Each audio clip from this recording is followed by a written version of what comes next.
Diyos, kayong gawa niya, umawit ng bagong kanta. Purihin ang Diyos, kayong anghel niya, hipanin niyo ang trumpeta. Araw at gabi, sambahin niyo ang Diyos, bituin nagninig. Sambahin niyo ang Diyos, dagat, bundok, halaman at hayop, purihin niyo ang Diyos. Purihin ang Diyos, kayong gawa niya, umawit ng bagong kanta. Purihin ang Diyos, kayong anghel niya, hipanin niyo ang trumpeta.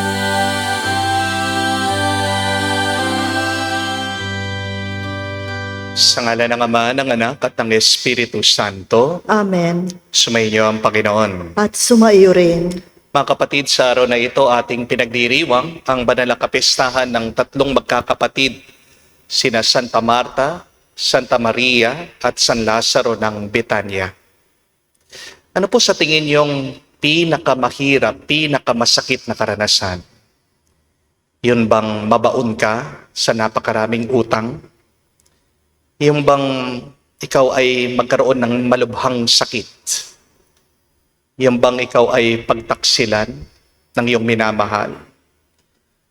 Yung bang ikaw ay magkaroon ng isang kalungkutan na hindi mo maunawaan? Opo, mahihirap po yan. Masasakit pong karanasan yan. Pero meron pang mas malubha, mas grabing nakakalungkot at mahirap na karanasan. Ano po? Yung ikaw ay naghihirap na, yung ikaw ay nagdudusa na, at pagkatapos, wala pang nagmamahal sa'yo. Napakasakit. Napakabigat. Kapag may sakit ka na, pagkatapos nag-aaway pa kayo ng kapatid mo. Yung may utang ka na, hindi mo alam saan ka kukuha ng pambayad. Pagkatapos, napakasama pa ng pamilya mo sa'yo.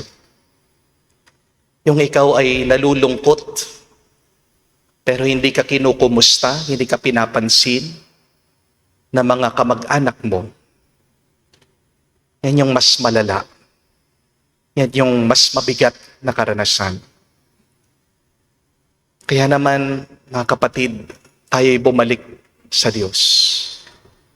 Dahil ang Diyos, sa Kanya lang natin mararamdaman ang pag-ibig, ang pagmamahal, ang pagtanggap. At hilingin natin sa banal na misang ito, naway pagkalooban din ng biyaya, ng pag-ibig at pagmamahal ang ating mga pamilya. Kung paanong mga magkakapatid na si San Lazaro, Santa Marta, Santa Maria, ay nag-ibigan, nagkaisa.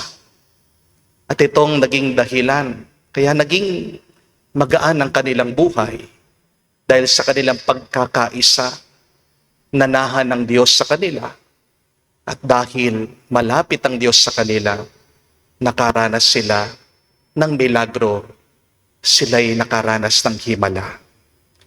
Sa mga pagkakataon na kung saan tayong naging dahilan ng pagluha, pag-iyak ng ating mga pamilya.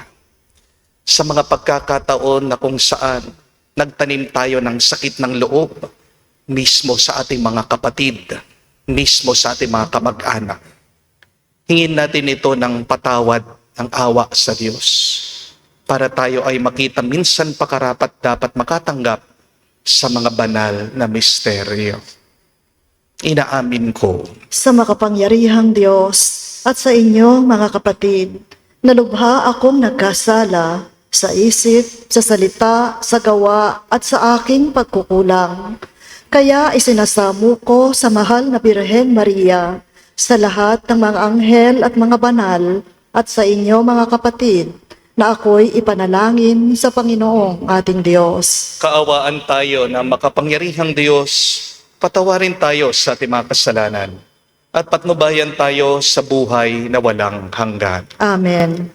Panginoon, kaawaan mo kami. Panginoon, kaawaan mo kami. Kristo, kaawaan mo kami. Kristo, kaawaan mo kami. Panginoon, kaawaan mo kami. Panginoon, kaawaan mo kami.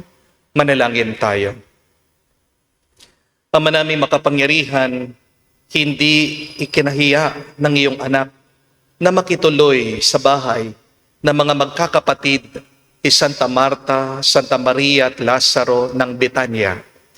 Bilang tugon sa kanilang pagdalangin, mapaglingkuran nawa namin si Kristo sa katauhan ng kapwa upang mapagpatuloy mo kami sa iyong tahanan sa kalangitan.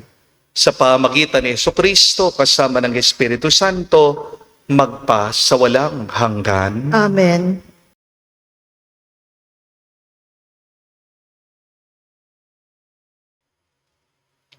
Pagbasa mula sa unang sulat ni Apostol San Juan.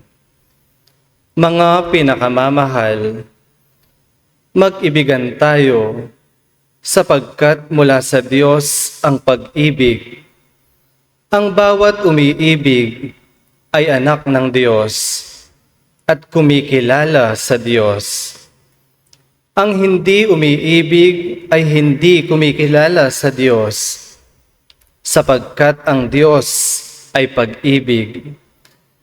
Inihayag ng Diyos ang kaniyang pag-ibig sa atin nang suguin niya ang kaniyang bugtong na anak upang magkaroon tayo ng buhay sa pamamagitan niya.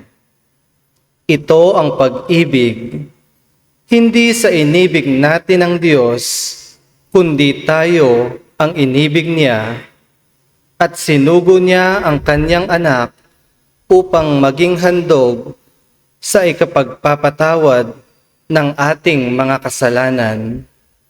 Mga pinakamamahal, yamang gayon, kadakila ang pag-ibig ng Diyos sa atin. Dapat din tayong mag-ibigan. Walang taong nakakita sa Diyos kailanman. Ngunit kung tayo'y nag-iibigan, nasa atin siya at nagiging ganap sa atin ang kanyang pag-ibig. Nalalaman nating nananatili tayo sa Diyos at siya naman sa atin, sapagkat pinagkakalooban niya tayo ng kanyang Espiritu. Nakita namin at pinatotohanang sinugo ng Ama ang kanyang anak bilang tagapagligtas ng sanlibutan. Ang nagpapahayag na si Jesus, ang anak ng Diyos, ay nananatili sa Diyos, at ang Diyos na may nananatili sa Kanya. Nalalaman natin at pinananaligan ang pag-ibig ng Diyos sa atin. Ang Diyos ay pag-ibig. Ang nagpapatuloy na umiibig ay nananatili sa Diyos, at nananatili naman sa Kanya ang Diyos. Ang salita ng Diyos. Salamat sa Diyos. Palagi kong pupurihin ang dakilang poon natin. Palagi kong pupurihin ang dakilang poon natin. Panginooy aking laging pupurihin. Sa pasasalamat di ako titigil. Aking pupurihin kanyang mga gawa. Kayong naaapi, makinig, matuwa. Palagi kong pupurihin ang dakilang poon natin. Ang pagkadakila niya ay ihayag, at ang ngalan niya'y purihin ng lahat. Ang aking dalangi dininig ng Diyos, na wala sa akin ang lahat kong takot. Palagi kong pupurihin ang dakilang poon natin. Nagalak ang aping umasa sa Kanya, pagkat di nabigo ang pag-asa nila. Tumatawag sa Diyos ang walang pag-asa, sila'y iniligtas sa hirap at dusa. Palagi kong pupurihin ang dakilang poon natin. Anghel yaong bantay sa may takot sa Diyos. Sa mga panganib, sila'y kinukupkop. Ang galing ng poon, hanaping masikap. Yaong nagtiwala sa kanya't nagligtas, ay maituturing na taong mapalad. Palagi kong pupurihin ang dakilang poon natin.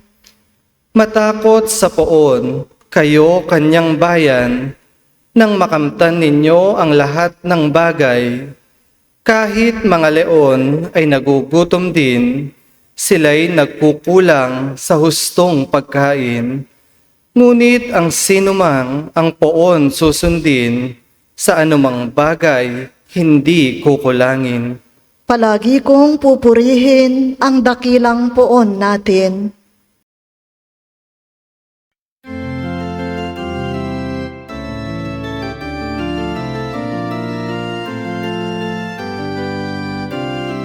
Alleluia, alleluia. Alleluia, alleluia. Alleluia, alleluia. Alleluia, alleluia. Alleluia, alleluia. Sinabi ni Hesukristo, "Ako ang ilaw ng mundo at buhay ng alagad ko." Alleluia, alleluia. Sumainyo ang Panginoon. At sumaiyo rin. Ang mabuting balita ng Panginoon ayon kay San Juan. Papuri sa iyo, Panginoon. Nung panong yun, marami sa mga Hudyo ang dumalaw kina Marta at Maria upang sila'y aliwin. Nang marinig ni Marta na dumarating si Jesus, sinalubong niya ito, ngunit si Maria ay naiwan sa bahay. Sinabi ni Marta, "Panginoon, kung kayo po'y narito, hindi sana namatay ang aking kapatid. Ngunit nalalaman kong kahit ngayon, ibibigay sa inyo ng Diyos ang anumang hingin ninyo sa Kanya. Muling mabubuhay ang iyong kapatid," wika ni Jesus. Sumagot si Marta, "Nalalaman ko pong siya'y mabubuhay uli sa huling araw, sa muling pagkabuhay." Sinabi naman ni Jesus, "Ako ang muling pagkabuhay at ang buhay. Ang nananalig sa akin, kahit mamatay, ay muling mabubuhay. At ang sino mang nabubuhay at nananalig sa akin, kahit mamatay, ay mabubuhay kailanman." Pinaniniwalaan mo ba ito? "Opo, Panginoon," sagot niya. "Nananalig ako sa inyo, kayo po ang anak ng Diyos, ang Mesiyas na inaasahang paparito sa sanlibutan." Mga kapatid, ang mabuting balita ng ating Panginoon. Pinupuri ka namin, Panginoong Hesukristo. Magandang araw po muli sa inyong lahat. Welcome po sa ating banal na misa. Hindi ko po alam kung napansin niyo ito. Kapag buhay pa ang mga magulang, madalas nagkakasama-sama pa ang mga magkakapatid kahit na tumanda na sila. Nakikita-kita po sila tuwing Pasko, kaarawan, piyesta, o simpleng nagsasalo-salo sila bawat linggo o bawat buwan. Pero kapag namatay na ang tatay at nanay, doon po kadalasan nagsisimula ng lumayo ang loob ng mga magkakapatid. Di po ba? Ang dating halos araw-araw nagkakausap, nagiging paminsan-minsan na lang. Ang dating masayang salo-salo, napapalitan ng hindi pagkikibuan. Ang mga dating nagmamalasakit sa bawat isa, nagkakasamaan na ng loob. Minsan, dahil lang sa mana, sa isang pirasong lupa, dahil lang sa bahay, o dahil merong isang tampuhan na hindi napatawad, nasisira na po yung ugnayan ng mga magkakapatid. Di po ba? Ang tanong, bakit? Dahil ang mga magulang na dating tulay ng kanilang ugnayan, wala na. Minsan, ang mga magulang ang dahilan, bakit umuuwi pa yung mga anak sa bahay?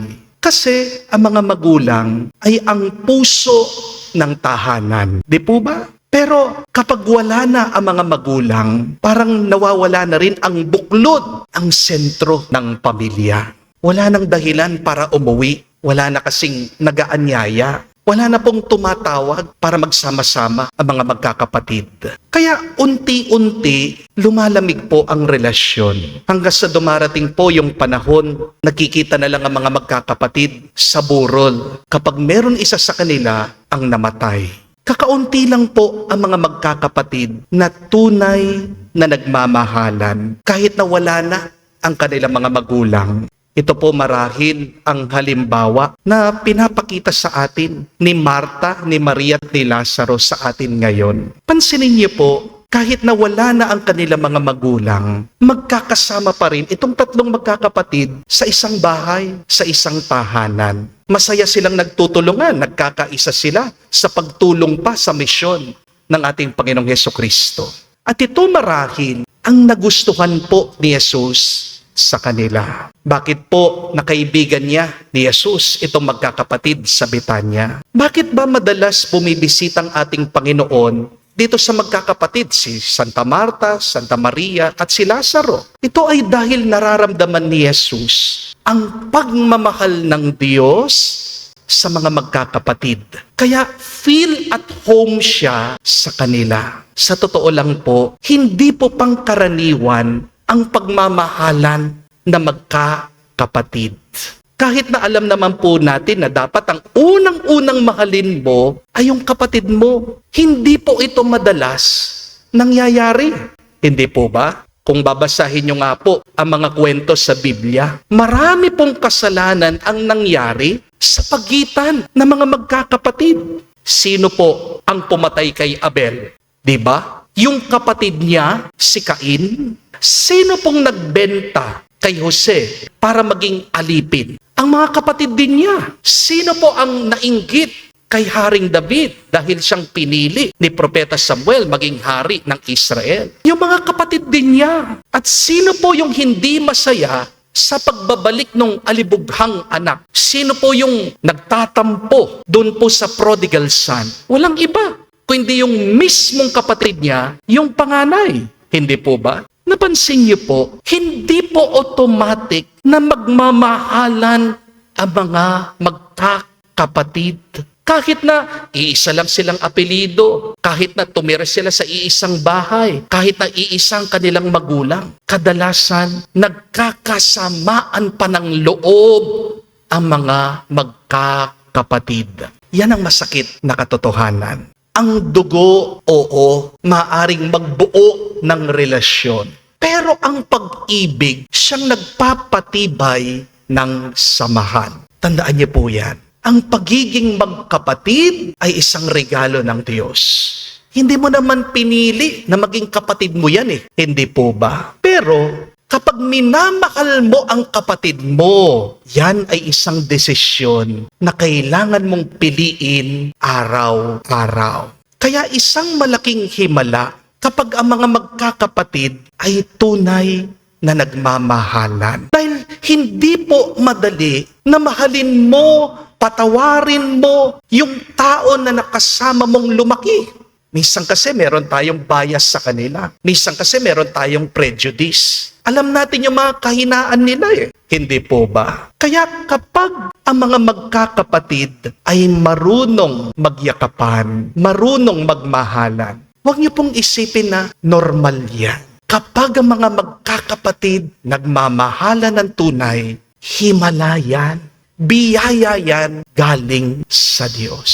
Di bali ng mahirap kayo. Di bali nang may sakit ang isa sa inyo. Basta't nagmamahalan lang kayo. Dahil kapag nagmamahalan kayong magkakapatid, yan ang magpapalakas sa inyo. Hindi po ba? Kapag nagmamahalan kayong magkakapatid, yan ang magbibigay sa inyo ng tuwa, ng kapayapaan, kakayanin niyo anuman ang pagsubok ng buhay na ito. Amen? Pinakamahirap sa lahat ay yung mag-isa ka lang. Di po ba? Meron pong tumawag sa akin, nag-o-open up po ng kanyang problema. Sabi niya, Father, ang dami kong kayamanan, ang dami kong ari-arian, ang dami kong sasakyan, pero dahil mag-isa lang po ako, Only child ako, patay na po yung aking mga magulang. Lungkot na lungkot po ako.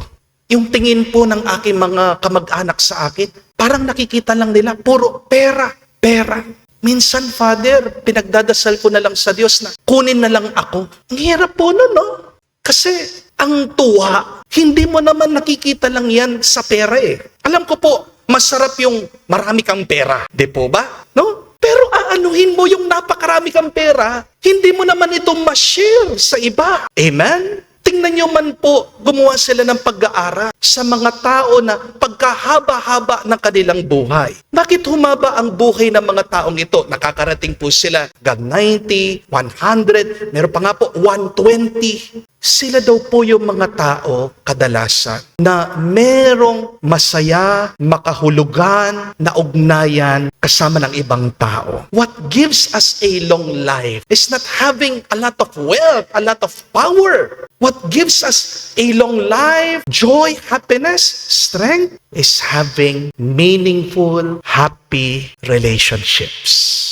Amen? At ito po ang himala na pinakita ng mga magkakapatid, sina Santa Maria, Santa Marta, at San Lazaro sa Betania. Pansinin niyo po, basahin niyo man yung naging buhay nila sa Ebanghelyo. Hindi po natin mababasa sa mabuting balita itong tatlong magkakapatid na nag-away sila. Wala pong inggitan sa kanila. Hindi po sila nag-agawan sa mana. Ang makikita po natin, mababasa natin, isa pong tahanan na punong-puno ng pagmamahalan. Si Marta po, naglilingkod. Si Maria po, nakikinig sa Panginoon. Si San Lazaro, kaibigan na matalik ni Jesus. Magkakaiba po sila ng ugali. Magkakaiba sila ng paraan ng pagmamahal. Pero pansinin niyo, kahit na magkakaiba sila, nagkakaisa pa rin ang puso nila. Nagmamahalan sila. Mga kapatid, sana wag maging hadlang yung pagkakaiba niyong mga magkakapatid para hindi kayo magkaisa, para hindi kayo magmahalan. Dahil tandaan niyo po ito, kapag naghahari ang pagmamahal sa pamilya niyo, sa inyong mga magkakapatid, doon mas lumalapit si Kristo. Amen? See here, my dear friends, that when brothers and sisters love each other so much, we attract God to live with us. Gusto mo bang manahan ang Diyos sa buhay mo, sa bahay niyo? Magmahalan kayo. Ang unang-unang mahalin mo ay yung kapatid mo. Kahit sino pa siya, kahit ano pa siya, kahit ano pa yung ginawa niya sa'yo, mahalin mo siya bago yung ibang tao. Amen? Kasi kadugo mo yan eh. Amen? Kasi iisang inyong magulang eh. Hindi po ba? At ito pong mabuting balita. Kapag tumira na ang Diyos sa inyong bahay, sa inyong buhay, doon magkakaroon ng napakalaking milagro. Baka nakalimutan niyo po, ginawa ni Jesus ang pinaka-imposibleng himala sa buhay ng mga magkakapatid. Ano pong pinaka-imposibleng himala? Yung patay muling nabuhay. Sino yung patay na muling binuhay ni Jesus? Si Lazaro. Hindi po ba? Kaya kung naghahanap ka ng milagro ngayon sa buhay niyo, wag lang po kayong magdasal, wag lang po kayong magsimba, wag lang po kayong manalig sa Diyos. Subukan niyo unang-una, mahalin mo ang kapatid mo, patawarin mo siya, tulungan mo siya, damayan mo siya, at makikita mo, yung pagmamahal mong yan ay magiging daan ng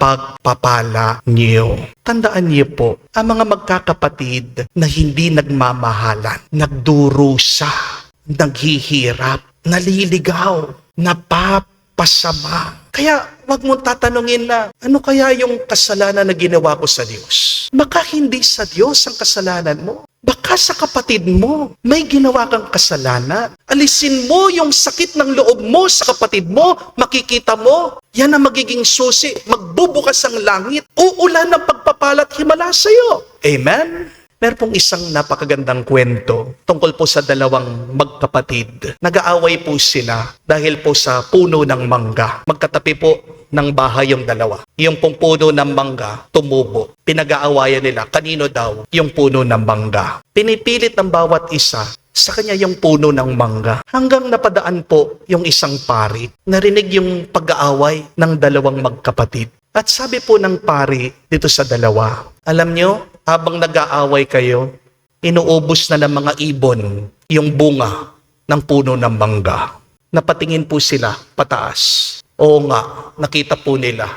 Yung mga ibon tinutuka na kinakain na yung bunga ng puno ng mangga. Doon po nila napagtanto, doon po nila na-realize, parehas silang talo sa kanilang pakikipagtalo. Sinayang nila yung bunga ng mangga dahil sa pag-aaway nila. Hindi po ba, mga kapatid? Tandaan niyo po yan. Walang nananalo sa mga magkakapatid kapag sila'y nagtatalo at nag-aaway. Kahit na magdemandahan kayo, pumunta kayo sa korte, kahit na sabihin ng korte, itong panganay siyang panalo, itong bunso talo. Paglabas nyo sa korte, wala talagang nananalo sa inyo. Pero panalo lahat ng magkakapatid kapag pinipili nilang magmahalan, kapag pinipili nilang magpakumbaba, kapag pinipili nilang magpatawad sa bawat isa.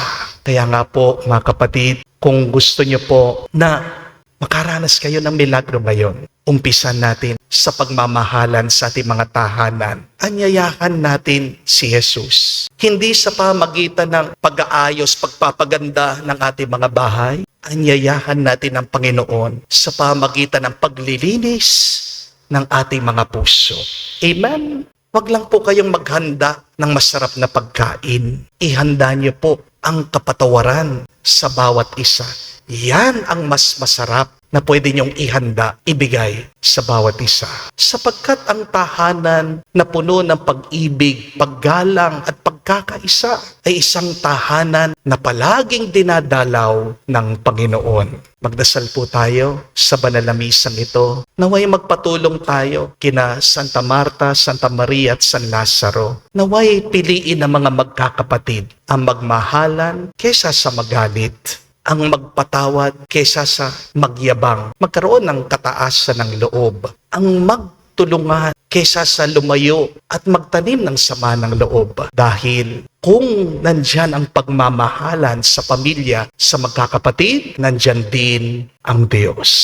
At kung nasaan ang Diyos, nandyan din ang buhay at buhay walang hanggan. Amen. Tumayo po tayo.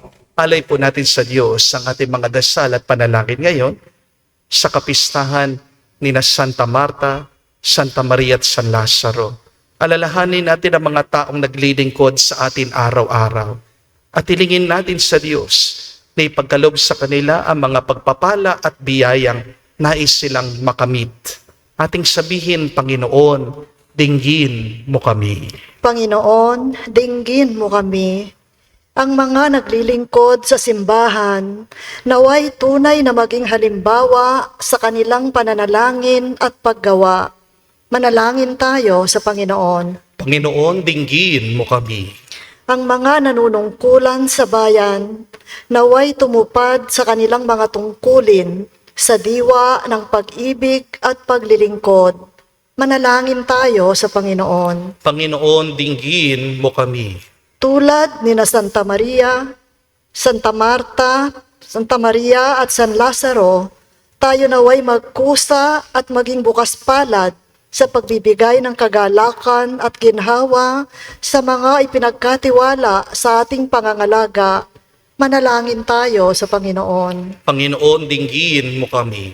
Sa katahimikan po ng ating puso, sabihin natin sa Diyos ang ating mga personal na pangangailangan. Panginoong Diyos, humihingi kami ng biyaya ng paglilingkod. Marapatin mo ng aming buhay ay gawin mo kaming mabunga para marami sa amin ang makapaglingkod sa iyo tulad nila Santa Marta, Maria at San Lazaro.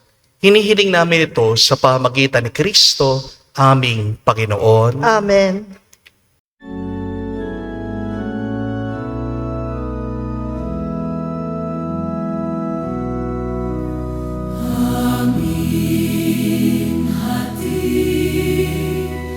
Alay na ito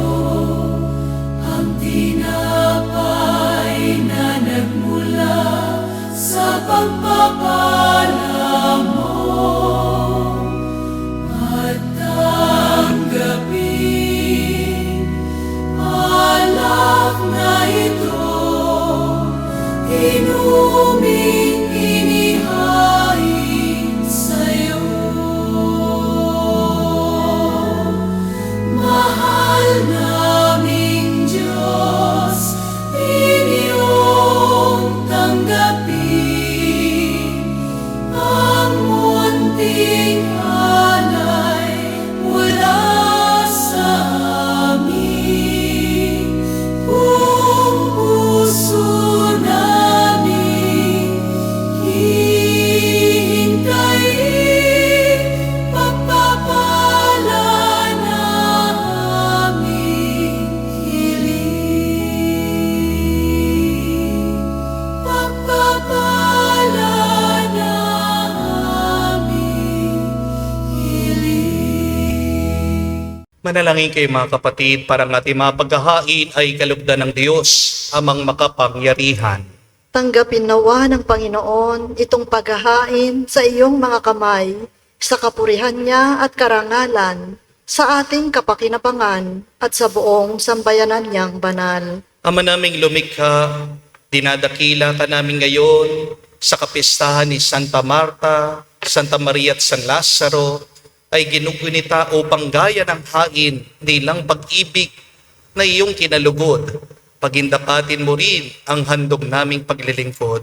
Sa pamagitan ni Jesucristo kasama ng Espiritu Santo, magpa sa walang hanggan. Amen. Sumainyo ang Panginoon. At sumayo rin. Itaas sa Diyos ang inyong mga puso at diwa. Itinaas na namin sa Panginoon. Pasalamatan natin ang Panginoong ating Diyos. Marapat na siya ay pasalamatan. Ama naming makapangyarihan, tunay nga marapat ikaw ang aming pasalamatan. Sa pagpaparangal sa iyong kabutihay, lagi mong pinapaalingaw-ngaw sa iyong sambayanan.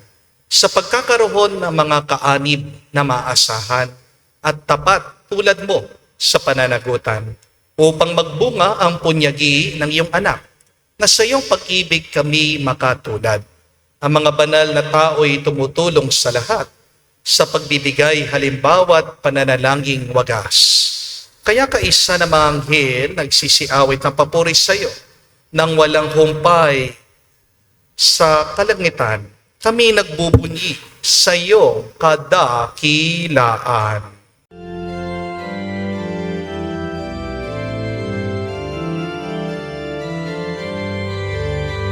Santo, Santo, Santo, Panginoong Diyos ng mga hukbo, napupuno ang langit at lupa ng kadakilaan mo. Hosana, Hosana, sa kainasan, pinagpalang na paririto sa ngalan ng Panginoon.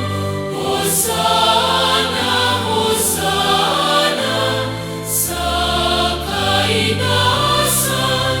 Hosana, Hosana, sa kainasan.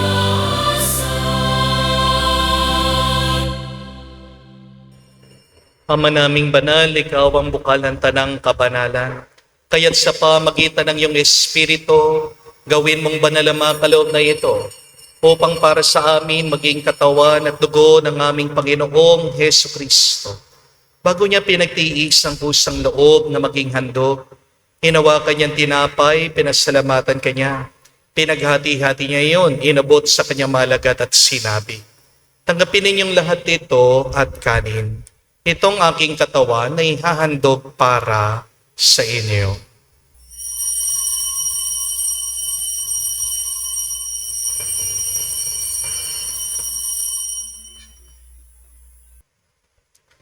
Gayon din naman na matapos ang hapunan, hinawakan niyang kalis. Muli kanyang pinasalamatan. Nabot niyang kalis sa kanyang malagad at sinabi, "Tanggapin ninyong lahat ito at inumin. Ito ang kalis ng aking dugo, ng bago at walang hanggan tipan. Ang aking dugo na ibubuhos para sa inyo at para sa lahat. Siya'y pagpapatawad ng mga kasalanan. Gawin ninyong ito sa pag-alaala sa akin.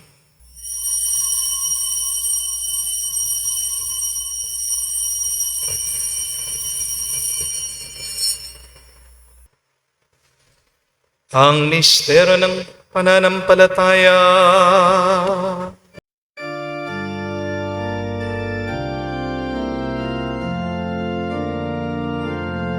Si Kristo ay namatay, si Kristo ay nabuhay, si Kristo ay babalik sa wakas, sa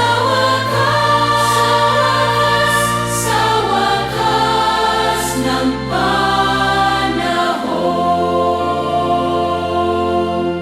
Ama, ginagawa namin ngayon ang pag-alaala sa pagkamatay, muling pagkabuhay ng iyong anak. Kaya tinialay namin sa iyong tinapay nagbibigay buhay at ang kalis na nagkakaloob ng kaligtasan. Kami nagpapasalamat dahil kami iyong minarapat na tumayo sa harap mo para maglingkod sa iyo. Sinasamo namin kami magsalo-salo sa katawan at dugo ni Kristo ay mabuklod sa pagkakaisa sa pamagitan ng Espiritu Santo. Kamalingapin mong iyong simbahan, laganap sa buong daigdig, puspusin mo kami sa pag-ibig. Kay San Leon ang aming Santo Papa, si Florentino aming Arsobispo at ng Tanang Kaparian. Alalahanin mo rin ang aming mga kapatid na nahimlay may pag-asang sila'y muling mabubuhay. Gayon din naman lahat ng mga pumanaw. Kawan mo't sila't patuloyin sa iyong kaliwanagan. Kawan mo't pagindapatin kaming lahat, makasalo sa iyong buhay na walang wakas. Kaisa na mahal na Birhen Maria, Ina ng Diyos. Kaisa ni San Jose ang kanyang maluwalhating esposo. Kaisa na mga apostol, lahat ng mga banal, na namuhay dito sa daigdig na kalugod-lugod sa iyo. Sina Santa Marta, Santa Maria, at San Lazaro. May pagdiwang nawa namin ang pagpupuri sa ikararangal mo sa pamagitan ng iyong anak kaming Panginoong Heso Kristo. Sa pamamagitan ni Kristo, kasama niya at sa Kanya, lahat ng parangal at papuri ay sa iyo, Diyos Ama, makapangyarihan, kasama ng Espiritu Santo, magpasawalang hanggan. Amen, Amen, Amen, Amen, Amen. Sa nakagaling na utos sa turo ni Jesus sa Panginoon natin na Diyos, ipahayag natin ang lakas, loob.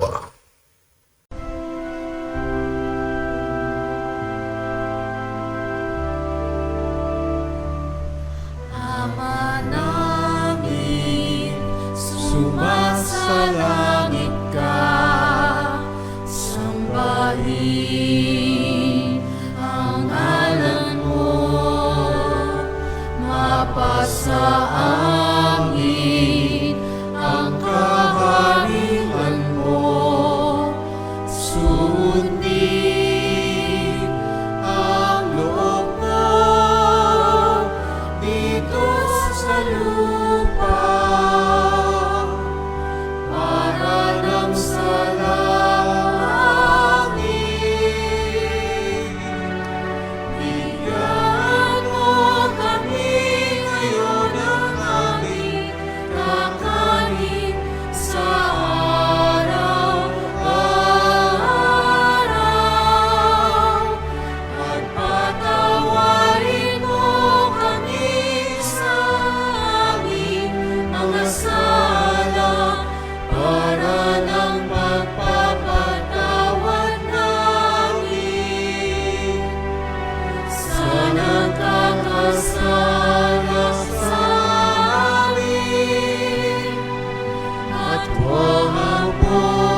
Hinihiling namin kami, Diyos, sa lahat ng masama, pagkalooban ng kapayapaan araw-araw, iligtas sa kasalanan, ilayo sa lahat ng kapahamakan, samantalang aming pinanabikan ang dakilang araw ng pagpapahayag ng tagapagligtas naming si Hesu Kristo. Sapagkat iyo ang kaharian at ang kapangyarihan at ang kapurihan magpakailanman. Amen. Panginoong Hesu Kristo, sinabi mo sa mga apostol, kapayapaan ang iniiwan ko sa inyo.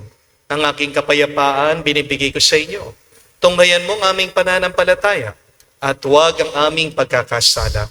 Pagkalooban mo kami ng kapayapaan at pagkakaisa ayon sa iyong kalooban, kasama ng Espiritu Santo, magpa sa walang hanggan. Amen. Kapayapaan ng Panginoon ay laging sumainyo. At sumayo rin. Magbigayan po tayo ngayon ng kapayapaan sa bawat isa. Peace with you po. Kapayapaan po sa inyong lahat.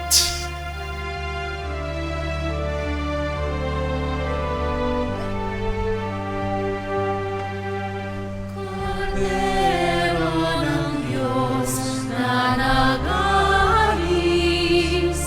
ng mga kasalanan ng sanlibutan, maawa ka sa amin. Maawa ka sa amin. Kordero ng Diyos na nag-aalis ng mga kasalanan ng sanlibutan, maawa ka sa amin. Maawa ka sa amin. Kordero ng Diyos na nag-aalis ng mga kasalanan ng sanlibutan, ipagkaloob mo sa amin ang kapayapaan. Mga kapatid, naririto ang ating Panginoong Yesu Kristo, ang Kordero ng Diyos. Siya nag-aalis sa mga kasalanan ng sanlibutan. Mapalad tayong lumalapit sa piging ng Kordero. Panginoon, hindi ako karapat-dapat na magpatuloy sa iyo, ngunit sa isang salita mo lamang ay gagaling na ako.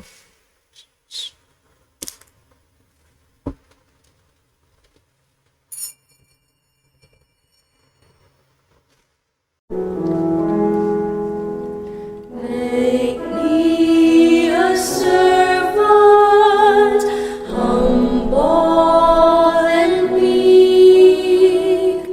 Lord, let me lift up those who are weak, and make the prayer of my heart always be. Make me a servant, make me a servant, make me a servant today.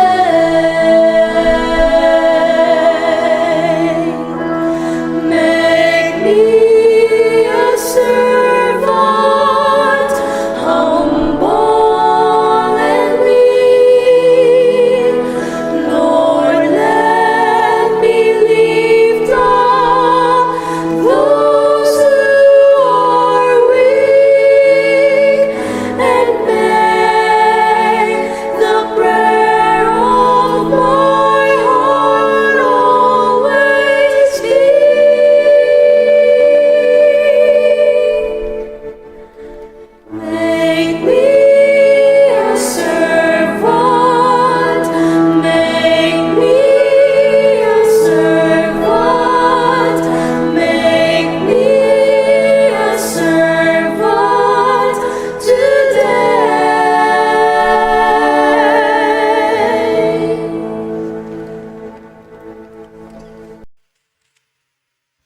Manalangin tayo. Ama namin mapagmahal, mapundangan sa katawan at dugo ni Kristo na aming tinanggap, huwag mong ipahintulot na kami sa kasamaan masadlak. Sa halip, pakundangan sa panalangin nila Santa Marta, Santa Maria at San Lazaro na uliran, umunlad nawa kami sa pag-ibig na wagas araw-araw at makaharap nawa kami sa iyo sa langit kailanman. Sa pamagitan ni Jesucristo, kasama ng Espiritu Santo, magpa sa walang hanggan. Amen. Mga kapatid, tandaan niyo po, hindi ibig sabihin na kayo'y magkakapatid na agad na kayong magmamahalan. Hindi po normal sa mga magkakapatid ang nagmamahalan. Pero kapag sila ay nagmamahalan, ito'y isang biyaya, ito ay isang himala. Tandaan niyo po, kapag pinili mong mahalin, patawarin, tanggapin, damayan, tulungan ang iyong kapatid, nakikita yan ng Diyos. Yan ang kinalulugod ng may kapal. Kung gusto niyo pong makatanggap ng mas maraming pagpapala o kung gusto niyong makaranas ng himala sa buhay niyo, umpisahan niyo muna po mahalin ang inyong kapatid. Kung paano po nakaranas ng himala ang mga magkakapatid na sila Santa Marta, si Santa Maria, patay na yung kapatid nila, binuhay ng Panginoon. Ito ay dahil mahal sila ng Panginoon. Makakatanggap din kayo ng himala. Umpisahan niyo sa inyong pagmamahalan. Tandaan niyo din, walang nananalo sa inyong mga magkakapatid kapag kayo nag-aaway. Talo talaga kayo kapag kayo ay nagtatalo kayong magkakapatid. Ano ang hadlang ng pagpapala ng Diyos sa inyo? Yung sakit ng loob nyo, yung tampuhan nyo sa bawat isa. Sana magmahalan kayo dahil yan ang mabuti, dahil yan ang kinalulugod ng Diyos. At para kayo ay matulungan na tunay na magmahalan, palagi niyong isama ang Diyos sa inyong ugnayan, sa inyong relasyon. Yang assignment ko po sa inyo ngayong araw, ipagdasal niyo po ang inyong mga kapatid. O kaya naman, kumustahin niyo sila. Kung matagal na kayong hindi nagsasama, planuhin niyo. Ngayon pong darating na weekend, magkita-kita kayo. Kahit na walang dahilan. Lumabas kayo, kumain kayo, magsimba kayo, sama-sama. Yan ang magiging daan ng mas marami pang pagpapala at panibagong himala sa inyong buhay. Sumainyo ang Panginoon. At sumayo rin. At kayo pagpalain ng Diyos, makapangyarihan sa lahat, sa ngalan ng Ama, ng Anak, ng Espiritu Santo. Amen. Ang ating misa ay natapos na. Umayo kayo sa kapayapaan ni Kristo. Salamat sa Diyos.